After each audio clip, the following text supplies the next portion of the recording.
大家好，歡迎翻到嚟我哋嘅 channel。咁今次呢條片咧，就想同大家分享一下我哋自己咧之前租過 townhouse 啦，同埋而家自己住 single house 咧嗰個分別啊。咁如果未睇嘅話咧，記得睇翻我哋之前介紹 townhouse 嗰條片啦。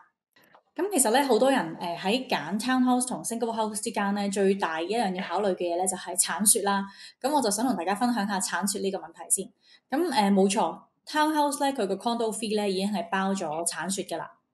咁但係咧喺我哋住嘅呢幾個月入邊經歷嘅咧，就係通常嗰隊 crew 咧係10點啊、11點啊，有時甚至係晏晝1點先至會出現嘅。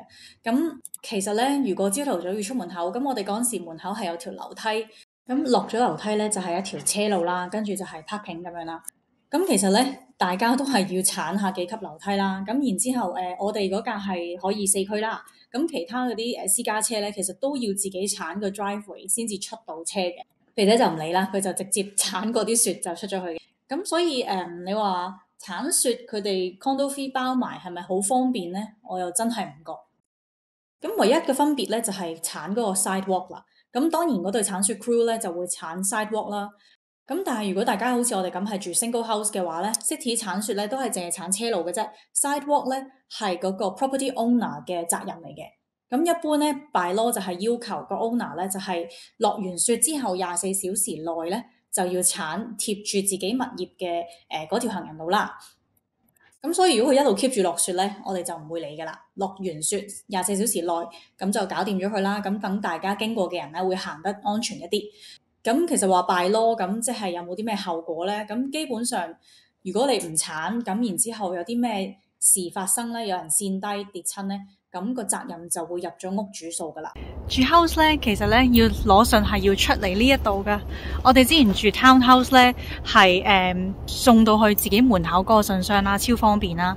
咁但係呢一度咧，成個 community 咧都係即係每隔幾條街就有一嚿呢啲咁樣嘅 mailbox 咧，就係要自己揾翻自己個格咁去出嚟收信嘅。咁我哋就比較懶啦，一個禮拜出嚟收一次，咁所以都唔係好 update。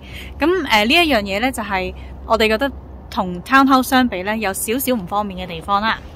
咁今日咧，我就收到個 message 就話我係有一份郵件係要攞嘅。咁就呢一格咧，大家都見到好細啦。咁大包啲嘢都塞唔到噶啦。咁原來咧係有一個咁樣嘅另外一條秘密嘅鎖匙咧，係開下邊呢一啲大箱嘅。咁今次係1A，咁我就嚟翻呢一個1號箱嘅 A 咧，就係擺一啲大些少嘅 parcel 嘅。嘿，呢個就我噶啦。咁攞完自己份件之後咧，就係鎖翻好啦。咁然後呢個鎖匙咧，就係喺度攝翻落去上面呢一個窿，抌翻落去。咁郵差就會收翻噶。咁另外想講嘅咧就係收垃圾啦。咁我哋以前住 townhouse 嗰度咧，就有幾個大嘅垃圾箱咧，就擺喺 parking lot 嗰個位啦，就俾所有嘅住戶去抌佢哋嘅垃圾嘅。咁有一個大嘅黑色箱就係唔可以回收嘅垃圾啦，一個大嘅藍色箱就係擺嗰啲紙皮嗰啲 recyclable 啦。咁另外仲有個綠色嘅咧，就係俾大家抌廚餘嘅。咁就好方便啦，大家幾時個垃圾桶滿咧，就拎出去抌就 OK 噶啦。咁嗰陣時大概每個禮拜左右啦，都會有人過嚟清呢啲箱嘅。咁如果住 house 嘅話咧，每戶咧都有3隻顏色嘅大垃圾箱咧，大家可以隨時抌垃圾落去啦。咁但係咧，其實仲要睇翻個日子咧，要拖翻相應嘅顏色出條路度咧，俾 city 過嚟收垃圾嘅。大家而家見到咧，條街咧係擺晒一個個藍色桶出嚟嘅。咁我哋都唔例外啦，我哋就都係咁樣啦，有個藍色桶。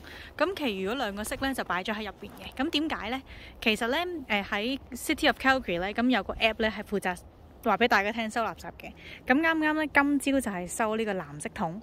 咁我哋通常就係每晚臨瞓之前咧都會 check 一 check 個 app 啦。咁點知道係幾時收咩顏色咧？咁其實係 City 有個 app 咧可以 download 翻去入自己嗰個地址啦。咁然之後咧佢就會每次收垃圾之前嗰一日咧都會彈出嚟就提你聽日係收啲咩類型嘅垃圾啦。咁記得推翻個顏色箱出嚟啦。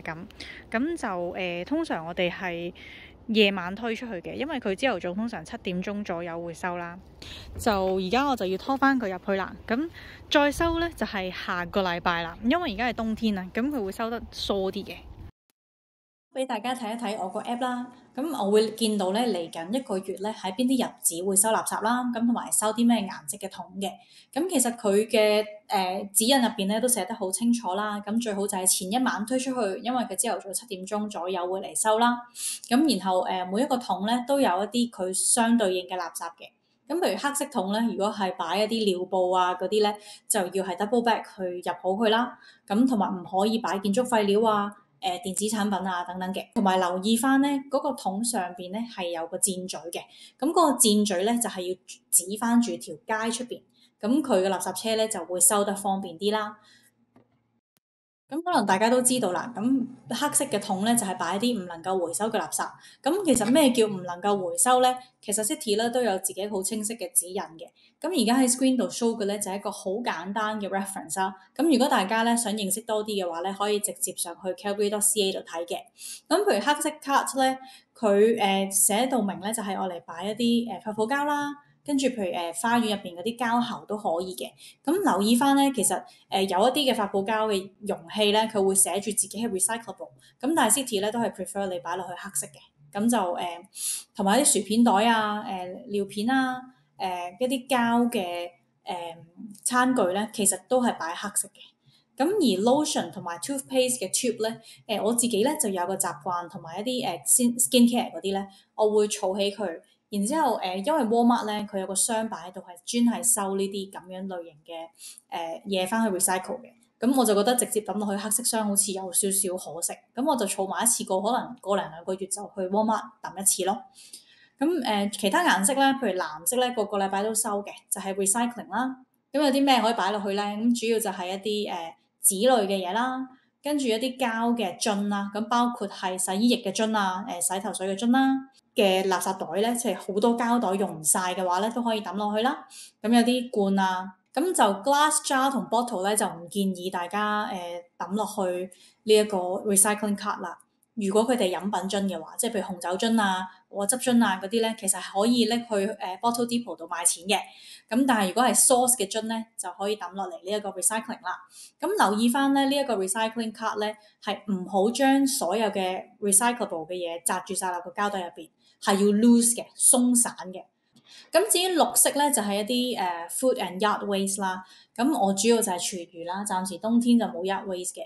咁就廚餘就我有個廚餘袋入住嘅，咁包括嗰啲雞翼骨啊、食剩嘅包啊、蛋殼啊、生果皮啊等等啦。咁如果係 yard waste 咧，就係喺 backyard 入邊，即係掃到嗰啲樹葉啊等等咧，其實都係可以抌落去呢一個green cart 嗰度嘅。